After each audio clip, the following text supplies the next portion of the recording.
Well, I'm honored and humbled to be part of this session, and knowing you, Candelario, is wonderful.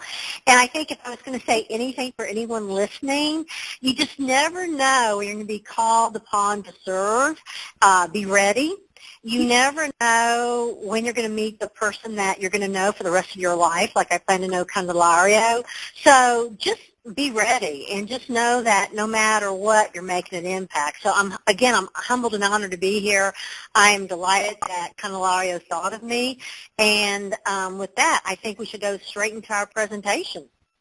Well, again, we're talking about making yourself relevant and soaring and igniting your leadership. I have to tell you that while I hope to ignite you on this call, I assume you already are ignited or you wouldn't be part of this call. You'd be having a St. Patty's Day beer someplace or something like that. Or maybe you're going after it. The bottom line is, everyone can ignite you, but you have to be accountable. And that's why I said every choice impacts your relevancy. I can help you. I can be your advisor. I can be your advocate. But when push comes to shove, it's going to be you taking the action, like Candelario being at that event and saying, Ellen, will you step in? Having the courage to do that, and I did that. So one of the quotes that I most like is on the screen, and it's just that we are far too smart to be the only thing standing in our way. And yet when I speak to most of my executives that I coach, when I speak to my audiences in 11 different countries, it seems that we're the ones who minimalize ourselves. We're the ones who marginalize ourselves. So for any of you out there who are feeling a bit marginalized because, I was teaching at UNT, I did a class the other day at UNT, and someone said, I feel marginalized, what can I do? The first thing you have to do is change that thought. If you believe you're marginalized, you will be marginalized. So enough with that, and then we'll move on. But again, I think what you think about yourself is so much more important than what others think about you. So on the next slide, I'm glad you're here because I get to serve, and I'm glad I'm here. And I have to tell you, you matter. I know you're some way part of Teach for America. Your impact is far-reaching, and you can imagine how powerful you are. I have to tell you a story. I was speaking 3 weeks ago at Alma Heights Independent School District, which is a school district that I graduated from many years ago, 45 years ago, in fact. And if it had not been for my first grade teacher, Mrs. Fleming, I don't know that I feel like crying out. I don't know I'd be on this call. She saved my life. My home life was a wreck. A little bit about that. My dad was a raging alcoholic. My mother was nutty as a fruitcake, committed suicide. My grandfather was a pig. That's all I'll say about that. And I never felt any sense of acceptance. And I go into my first grade teacher, and she looked at me with the eyes of love. And I was like, oh, my goodness, I count. I matter. And it's because of Mrs. Fleming that she changed the direction of my life. So for all of you out there, I think sometimes we wonder, are we making a big enough impact? How can we make a bigger impact? By Mrs. Fleming impacting my life the way she did, I have now impacted thousands of people's lives by the grace of God. So you just don't minimize the impact that you have. I also want to tell you about this one teacher, Mrs. Durham. Oh, my goodness gracious. I still remember her. She had 3 hairs on her chin, had a pencil in her hair bun, and I'll never forget she told me in advanced English class that don't sit for that test, Ellen. You don't have the money, nor will you pass. And it was to get placed out of English in college before you go to college, and Spanish. And I looked, I said, well, why can't I place out? She goes, well, you know. And that comment could have killed a lot of people, but it just made me more of a fighter since I was a fighter since childhood. So I proved her wrong. And in my advanced English class of 35 people, only 2 of us got advanced placement, and I was one of them. So my point of that long and boring story is be a Mrs. Fleming, don't be a Mrs. Durham. And the truth is, they all have roles, but all I know is that if you can be a Mrs. Fleming, that is fantastic. So if we go to the next slide, that'd be great. To me, this is the whole essence of leadership. This is the whole essence of why you're here on this earth. And that is, number one, to share your riches with everybody. So it's really important for you to understand what your gifts are, because when you know what your gifts are, you can share those gifts freely with others. When you know what your gifts are, you can stand back with pride and with focus and service and a service of excellence and give. And also what I know, again, Mrs. Fleming, I'll remember her to the day I die. I still pray for her at times when I'm sitting there going, Mrs. Fleming, I can't believe what you did for me. And it's how she made me feel. Do I remember who won the Oscars at this point? No, it only happened a week, 3 weeks ago. So it's how you make people feel. So I just want to say that everything you do is going to either make someone feel good about themselves or feel worse about themselves. And so, again, you have a very far-reaching impact. Next slide, please. My biggest deal is change your thoughts, change your world. It is huge. Just like Mrs. Fleming, I changed with her and her look of love. I changed my thoughts from why am I here to I am smart, I am bright, I can make a difference. And what I know is that as you change your thoughts and you realize just how important you are to this world and you realize that life is for you and you realize you were made on purpose for a purpose, you're going to change your behaviors, you're going to change your experience, and you're going to have a lot more happiness in your life. And the greatest thing you can do to serve others and the leadership and other people is to like what you're doing, be happy with what you're doing, and that'll make a huge impact. If you see me looking down occasionally, I have to let you know that I was so excited about this, and I'm supposed to tell you my 35 years of experience, all my experience as a global coach, 2 books worth in 30 minutes. I'm like panicked. So if I'm talking fast, I apologize. I'm so excited. Anyhow, so I want to build your leadership muscle. And the best way to build your leadership muscle is know that if you are powerful, if you change your thought, it will change your world. It's kind of liar to tell you the most beautiful story about me at Exxon. However, I battered my head on the glass ceiling, and I ended up basically not being a happy camper. And because of that, to be quite honest, I gave my soul away at work, because at that point what was important for me was making up the corporate ladder, proving to people that Mexicans are more than factory workers, because that's kind of been my lucha since I was in an all-white school, to tell everybody. And then I went to SMU and got an MBA, and that's another white school. But, there's no wasted experiences. Because of that, it's really helped me in my corporate experiences be very comfortable with who I am and presenting to the audience. But all of that aside is that Exxon, I battered my head. It was not happy, so I ended up leaving Exxon. And because I left Exxon, I actually got to go to Harvard to get a second master's in education. So again, what could have been what I thought was my worst failure in my life turned out to be a great learning for me, that Exxon didn't define me. My perceived failure at Exxon, even though I was the highest ranking female at marketing, I knew I wasn't going to hire the path. That quote failure led me to going to Harvard, and that led me to being on this phone talking to you. And I'm telling you, I'm happy, I'm motivated. I can assure you, if I was still working at Exxon, I'd be guzzling vodka and munching on antidepressants. Oh God, what a horrible thought! But instead, here I am, and Here and Happy on No Meds is my next book. So with that, if you'd like to go to the next flip chart slide. You have to just know how important people smarts is. Again, getting back to that thought about how do you make people feel. 69% of your job performance is going to be based on whether or not people get along with you. And we're going to be talking a lot on this call on how do you do that? How do you get people to get along with you? Because I agree with Theodore Roosevelt, the most important single ingredient to success is to get along with others. That is why my consulting practice, and I've had it for over 25 years as an entrepreneur, every single one of my clients has been word of mouth and repeat business. And I'm not just saying that to brag. I'm saying that because if people like you, they're going to help you. And if you don't have people smarts, people aren't going to really help you, because it's like people help people they like. And the other thing I have up there, you see 90% is what differentiates a leader from a manager. And if you're on this call, I know you're a leader. If you're taking this time, I know you're a leader. So as we continue to have this dialogue and chat, and you hear me just tell you how life is wonderful, do know the most important thing, again, I'll mention, is how do you feel about yourself? Do you feel good about yourself? And you feel good about yourself, and you're going to be able to help others feel good about themselves.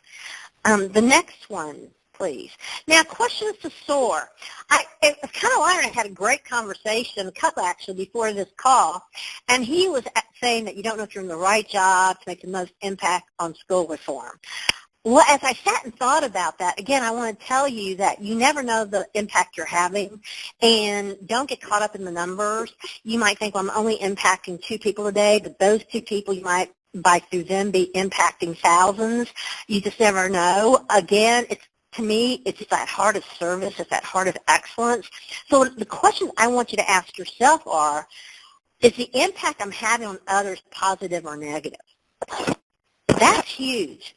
Because if you're not having a positive impact on people, they're not going to perceive you as a leader, and they're not going to, most importantly, listen to what you have to say. So besides, do I have a positive or negative impact on others, am I in the right job, period? It's for me, when my first job in Exxon was in finance, which makes sense because I had an MBA in accounting.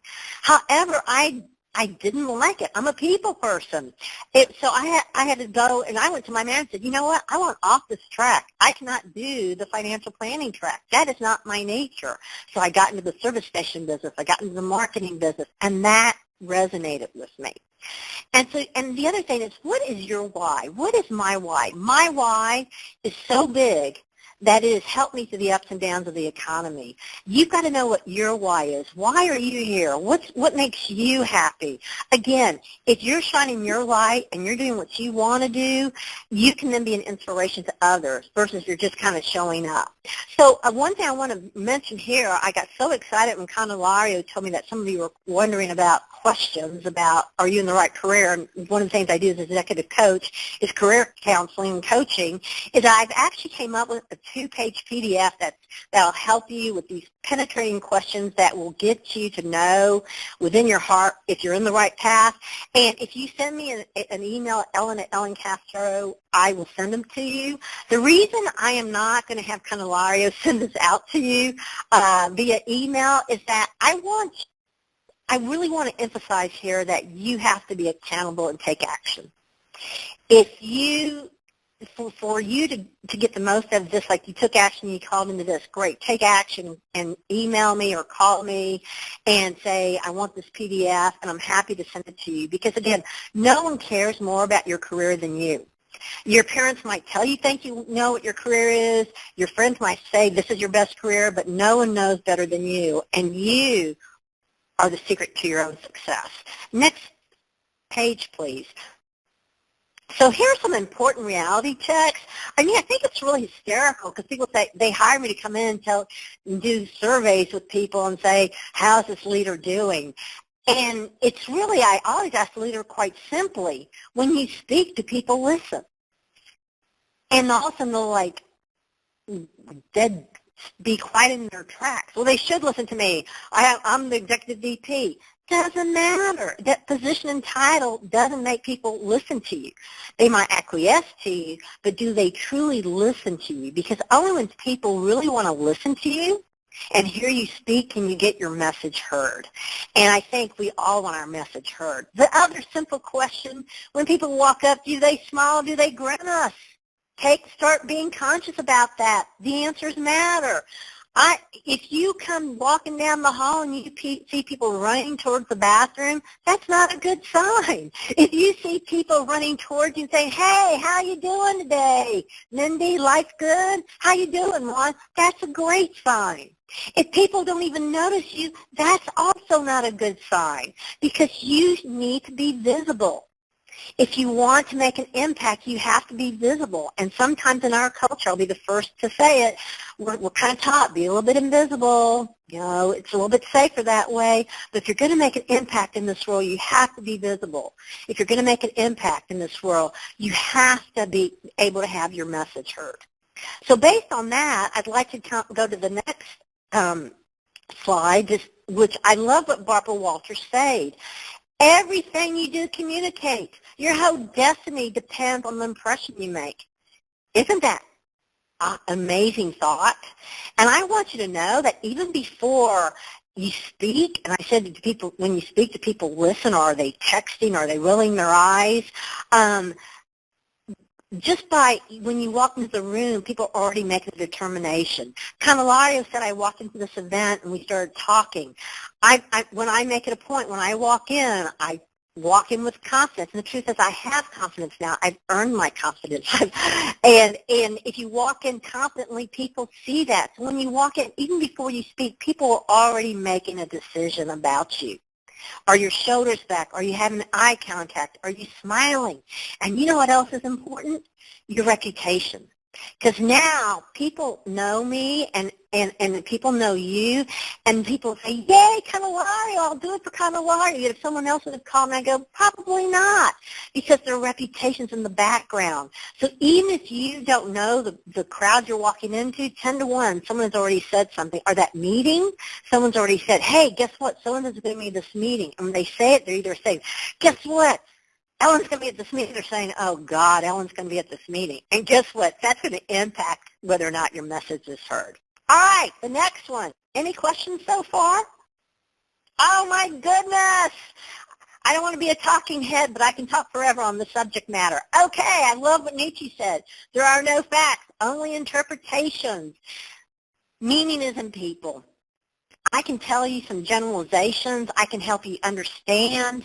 But bottom line, you got to know each individual person. You have got to know what makes them tick. Because what makes Candelario tick is probably different than what makes Mindy tick, which makes Johnny Rose tick differently. So, and know that, again, everything communicates. If I was on this phone, can you imagine if I was saying, well, I'm really glad to talk to you about an impact. Oh, yeah, I'm going to ignite your leadership. Can you imagine? You wouldn't believe me. I wouldn't believe me. So everything communicates. So communicate your enthusiasm, communicate your love for life, and know that there's no neutral actions. I have to tell you something that is just so unbelievable. You're always making an impact. It's either positive or negative. There are no neutral impacts, no neutral actions, and everything you do is either going to help you and help you soar and help you make a bigger impact, or it's going to do just the opposite, and the choice is yours. Next slide. All right, here is my model that I have used from Africa to France to the United States to Canada. I've also used it at SMU, where I taught the Business Leadership Center for over 20 years. I used it at UNT, where I taught Latinas in Leadership, and that was very exciting. And I had to tell you about my Latinas in Leadership class. And I'm not trying to, your role in life is to make people feel better about themselves, at least, especially if you're a teacher. Students need us. When my Latinas walked in, it was an inaugural class. They called me in out of the clear blue and said, Ellen Castro, you're a role model in the community. Do you mind teaching this class? I was like, whoa, 16 times to Denton? Then I thought, you know what? This is about impacting people's lives. I'll do it.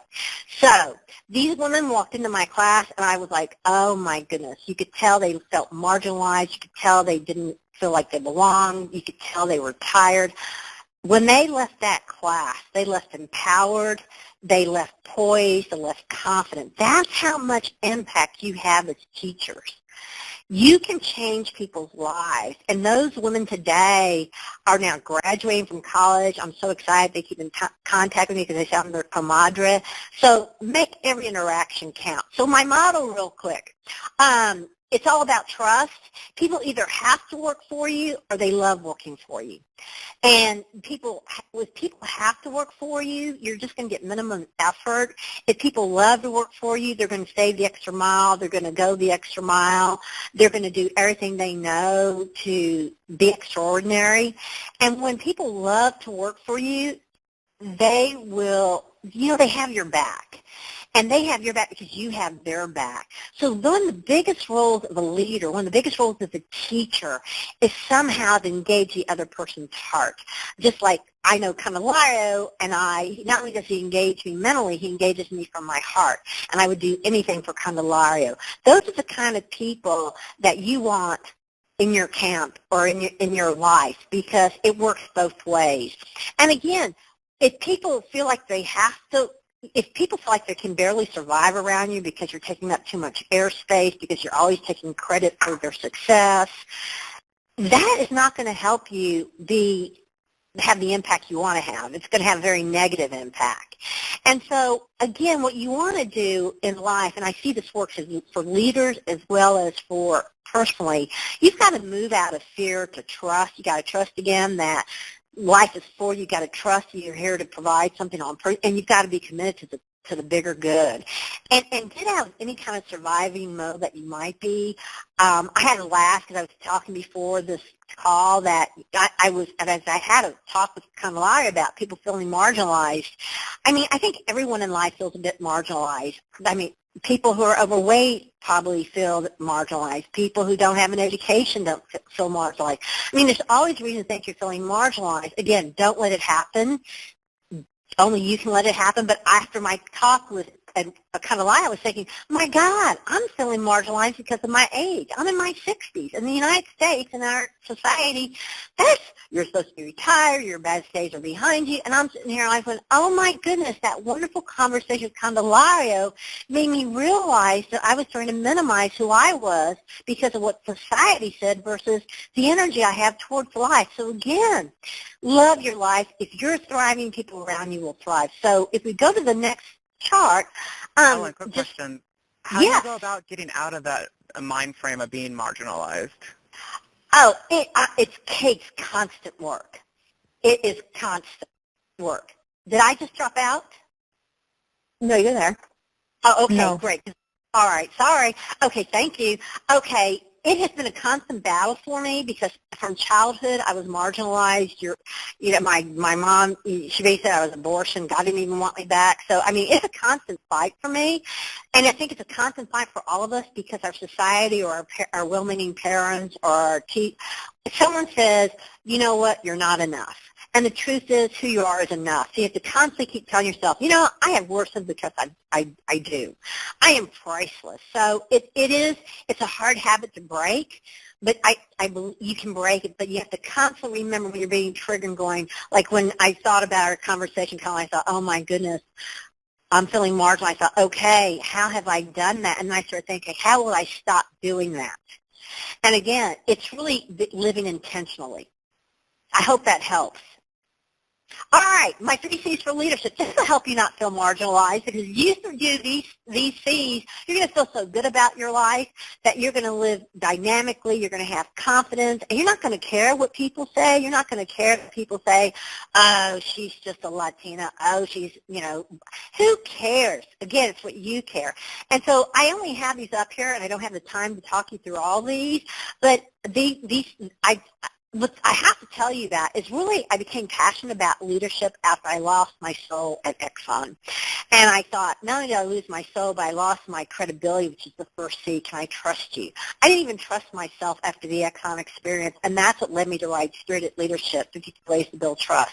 And that's what led me to study my master's in education at Harvard because I want to know, what is making me tick? There has to be more to life. So I just wanted to put these C's out there. It might be because my last name is Castro and I like C, or because I like cats. But regardless, we'll go to the next chart, and it will tell you what credibility is comprised of.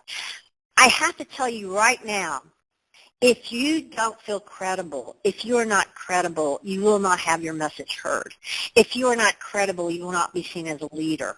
Your credibility begins with you. So when this is about being marginalized, I think if you're credible, it's very hard to feel marginalized. Number one, again, you have to be conscious. Everything communicates.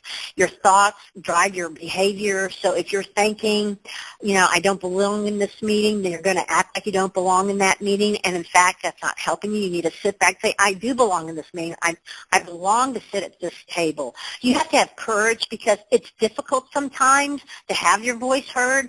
It's difficult to be the one in the room who voices your opinion, but you have to be courageous and say what's right. And I can assure you I might flex the way I approach people. I do not flex on my values anymore. Having lost them at Exxon, I will not lose my soul again. Character, Obviously, if people are going to trust you, you have to have character. I don't mean go, she's quite a character. I don't mean that kind of character. I mean the kind of character that you trust that the person has ethics, they have morals. You have to be competent. There's no doubt about it. But when I was teaching to 285 of the brightest in Stockholm for Ericsson's think tank, I had them raise their hands. I said, would you rather work for someone extremely bright with no people skills or someone quasi-bright with people skills? And everyone's hand said they'd rather work with someone with people skills. So folks, even the brightest of the brightest say people skills count. So you do have to have bare competence, obviously. However, if you can't get along with people, they won't listen to whether or not you have competence. And where you are in the hierarchical chain, I hate to put it that way, does make a difference. When I ran service stations, when I was actually in the service station, so I knew how to run a Transact and how to run a self-serve station because I wanted to be able to send cashiers home. But when I became a supervisor over car care centers and 500 employees in a $90 million profit center, then what mattered most, did I know what retail practices look like? Did I know how to get teamwork going? So again, your competence and your level of competence does change where you are. Your commitment, be committed, but not to yourself, to the common good. Be committed to doing what's right. Be committed to doing what's right. If you always take the high road, you will win. I can assure you will always win. As for consistency, I'm telling you, no one deserves your bad moods. Be consistent. I know we have good days. I know we have bad days, but be consistent in your moods. And when I say that, if you know you're having a bad day at work, when I have a bad day, I tell people, I'll tell my client, you know what, I had flat in the way to work today. I apologize, I'm not my usual upbeat self. And they get it. But no one deserves to have to sit there and live in fear if you walk in, you're clumping your heels or walking in and you're saying, hi. Be consistent in your moods. Also be consistent that your actions match your words. If I say what really matters is the customer, and then you come in with a customer question and I roll my eyes and go, oh yeah, or you say, and I say, you know, our students really matter. And then you say, Ellen, I need you to talk to one of our students. I don't have time. What are they going to believe? Do I care about the students or I don't have time? So you have to be consistent because people are going to believe your actions, not your words. And if you do those top 6 things, I promise you guys you can have confidence. You're going to enter every single meeting with poise, with grace, with confidence, with humility, because you know what? Your confidence comes from within. It's not what society tells you. It's not what anyone tells you. It's because you know that you have worth, you know you're doing a good job, you know you have a spirit of excellence, and you know that you have a rightful place in this world. So when I say we have met the enemy and he is us, again, get out of your head. Whatever is holding you back, stop listening to those lies. If you say, well, I need more education, then get more education. But if you say, well, if I was just shorter, taller, well, you know what? You're not going to change that. So we're either get boots with tall heels or wheel stilettos or whatever. But work on those things you can change, the things that you can improve on, and you will have a great life. Next slide. All right. So okay. So my 3 C's for soaring. Again, you got to be credible. And the most important to be credible, too, is yourself. If you can look at yourself in the mirror and say, you know what, I'm doing my best job, I trust myself, other people will trust you. You've got to show compassion, people. And compassion is as simple as common courtesy. I don't know how many people have lost the ability of common courtesy. A please and a thank you cares a lot. When I say, how are you? I look at them and say, how are you? I don't walk away and go, how are you? And run fast. Okay, so if you show that you care about others, other people will show that they care about you. And absolutely make connections. I read your website, looked at everything. La Lucha, we can do it all together. Together we are more important. Together we can tell people that Latinos are not what the stereotype is. We can break those stereotypes. And stereotypes are broken one person at a time, but interaction is at a time. We're all trailblazers in our own right. So again, use we. Nothing to me is more boring than I'm sitting in executives, because a lot of times I get to observe executives and sit in executive meetings and I hear the executive go, I did this and I did that and I did this and my budget. Hello, it's not their budget, it's the company's budget. Hello, it's their team's success, it's not their success. I is a very small word. It does not engage the heart. So use we, us, ours, and I tell you, will make a difference. And again, as Albert Schweitzer, great guy that he was, example is what's going to count. It's not what you say, it's how you act, it's what you do. It's you're living your legacy in this very moment. Next. You know the 3 universal needs, but again, and I know that you being in the Teach for America, you know this, but I just have to emphasize it, and that is a sense of belonging. Everyone wants to know they matter, a sense of appreciated and value. Everyone wants to know that, and everyone wants to know they make a difference. And simply stated in the next slide, it's really simply stated as, next slide, I belong, I am valued, I make a difference. So please live consciously, because everything you do, you will evoke emotions. You will evoke the emotion. Yes, you belong, or no, you don't belong. Everything you're going to do is going to either build someone's self-esteem or destroy it. And everything you're going to do is either going to build a sense of community or destroy it. And you know what? The choice is yours. And I know that every place I go, I try to enlarge my sense of team. All right, next slide. So here's Ignite Your Leadership and Soar. Consider these insights. Everyone's on your team for greatness. Even Mrs. Durham, had she not told me I wasn't smart enough to pass that test, I didn't have the money to pass that test, I wouldn't have proved her wrong. So even her, she was on my team for greatness because she gave me strength. So there's no exceptions. The person who's a thorn on your side, say, yay! You're teaching me strength. You're teaching me patience. You're teaching me that I need to speak up. Triggers are just friends in disguise. When I know I'm being triggered, I sit there and I go, you know what? You're a friend. So, and what triggers me? Someone being condescending. Oh, my goodness. I can feel my alien come out of my chest. Some of you might be too young to remember the Alien, but it's this movie where this alien comes out of their chest and rips people's heads and kills them. And now I just have to say, okay, calm down. Don't rip someone's head off. And I just realize it's just a coaching moment, and I try and find out more information. What I have also found, just 3 things that I use right now, if I'm triggered, I go, well, isn't that amusing, to myself. I don't say it to them. If someone like belittles me, I go, well, isn't that amusing? Because it's their stuff. It's not my stuff. I also go, nice problem to have. I'm sitting here, I'm having computer problems, I'm being triggered because, guys, I'm not technically competent. Then my other thing is saying, like, yay, at least I have a computer. Nice problem to have. And the other one that I use all the time is, oops, everything's the coaching moment. I can tell you, I teach this, I live this, I pray about this, and I still make mistakes. Oops. Ask for forgiveness and move on, because guess what? There's no wasted experiences. Me battering my head on Exxon would not have led me to where I am today. Yay, Exxon. No, I'm not buying their gas.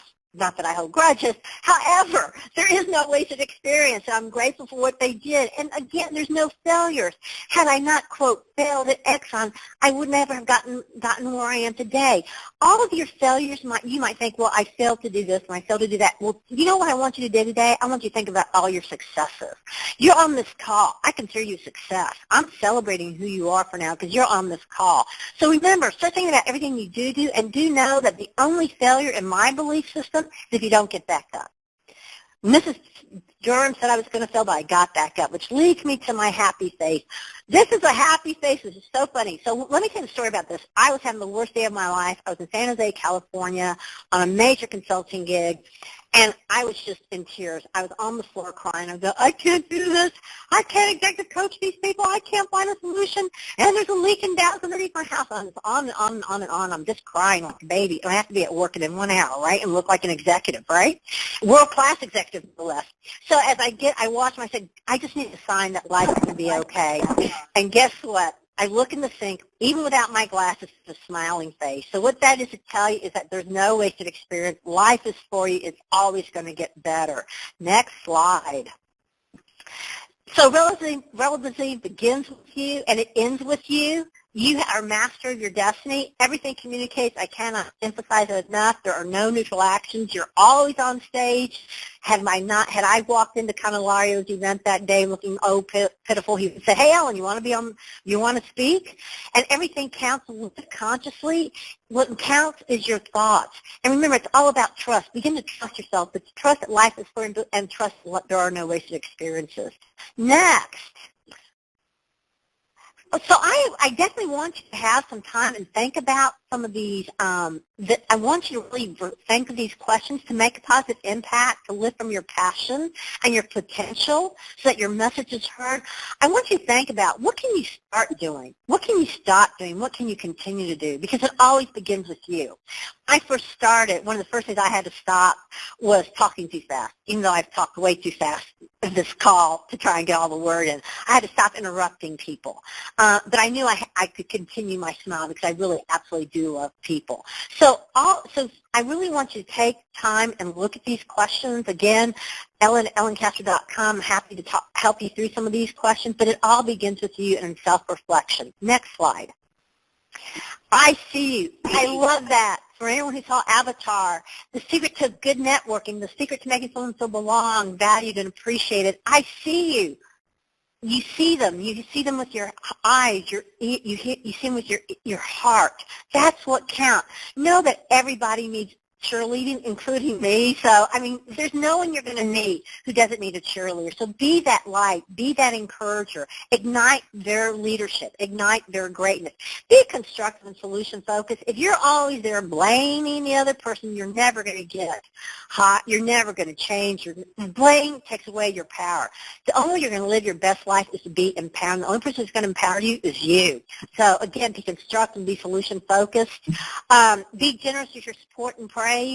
Be kind or be quiet. There's enough naysayers. There's enough people trying to destroy people. You do not need to be one of those people. And listen more and speak less. The more you listen, the more people feel valued. The more you understand their frame of reference, the more you understand their meaning. And in bottom line, and keep this real simple, just love more. Wake up every day and say, whose miracle can I be? How can I show more love today? And when you're about to get angry, go, how can I show myself more love today? How can I let that trigger pass? And how can I just give myself the break I need? Next slide. Basically, I want to tell you that we live in a world that's telling us, don't be us. And I want to tell you, be you. You were created on purpose for a purpose. You were created with a single and unique DNA, fingerprints, even your teeth, your voice pattern. So you have a purpose, you have a passion. I want you to live it because we need you. You matter. And I believe in you, and I know that you can soar, and I know you have wings, and I think that one day will happen quicker and faster with each of us doing our best and being role models in this world of the possibilities and potential. And as we share from our gifts, other people want to share their gifts, and one day everybody will have a great education. Everyone will have a great life. Thank you so much. I appreciate it. Or now, do we have, and I want to wish everyone clovers, happy clovers. May all your days be filled with four-leaf clovers. All right. All right, if anyone has questions, please. Ellen's open to taking questions around, like, anything, around career paths, like any type of, like, question you have around if you're in the right position. Or if you think you're anything about leadership. Right. Oh, I'm helping. You see all these gray hairs, all these continents? I've earned every single one of them. I've learned the whole hard way. Okay, I'll keep quiet now.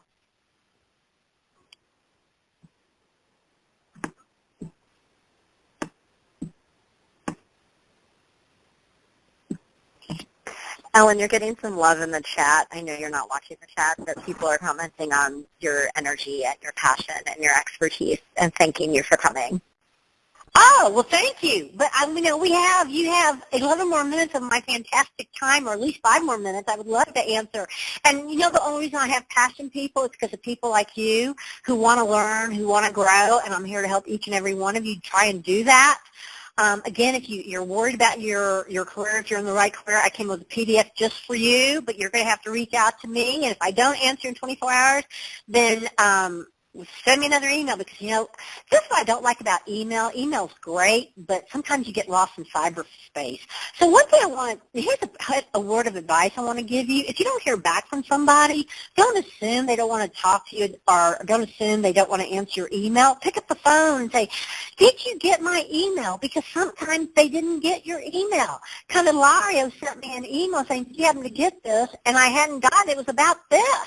And I was like, I need to follow up with him. So I love technology. I love it. A lot of times, though, you have to go that extra step and make that phone call. And face-to-face is always good. And I see up here, how can you leverage your network? You're always networking, always. Know that. And how can you leverage your network? I think the way I don't even think that I don't use the word networking because when I think of networking, I think of using people, but I think that I make connections, and for me, connections mean that I help people make connections with other people, and I help connect them to people they want to know, or I help them connect them to their passion and to their purpose.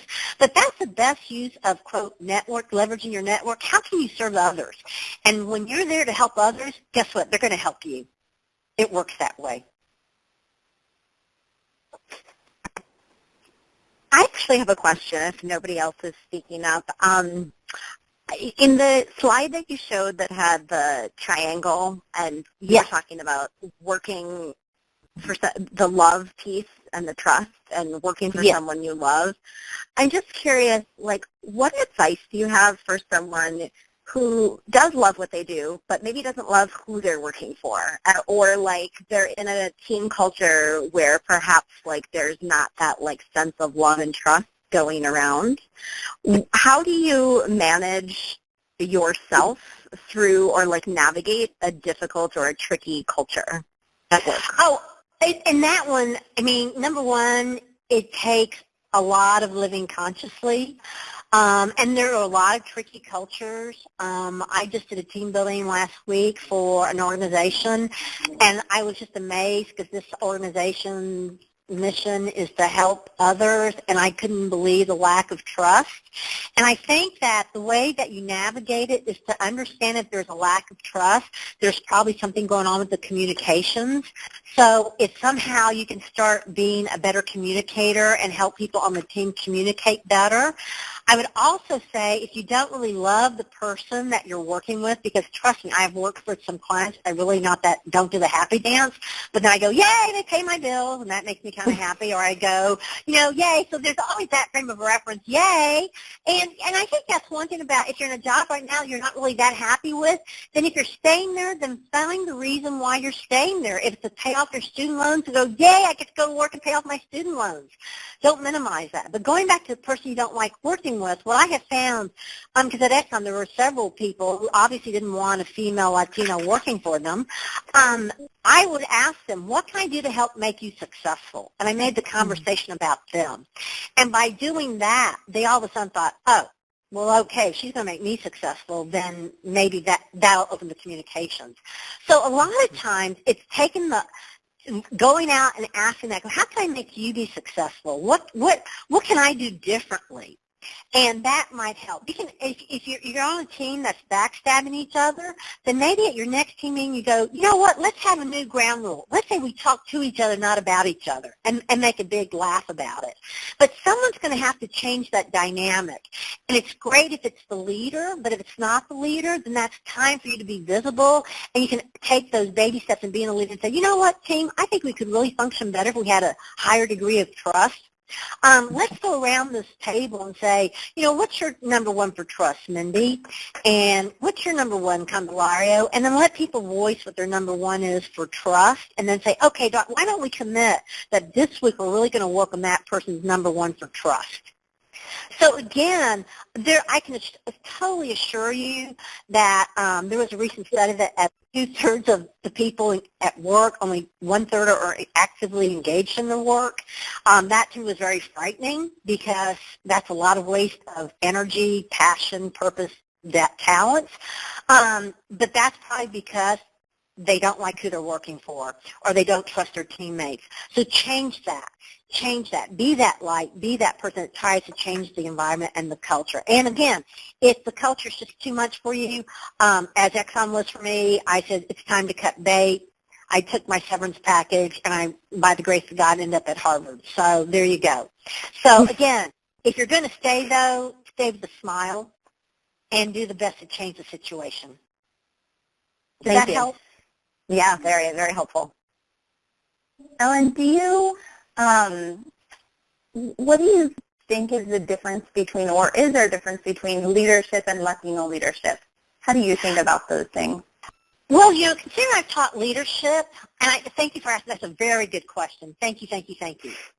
I think that what I'm trying to cover is leadership that works globally.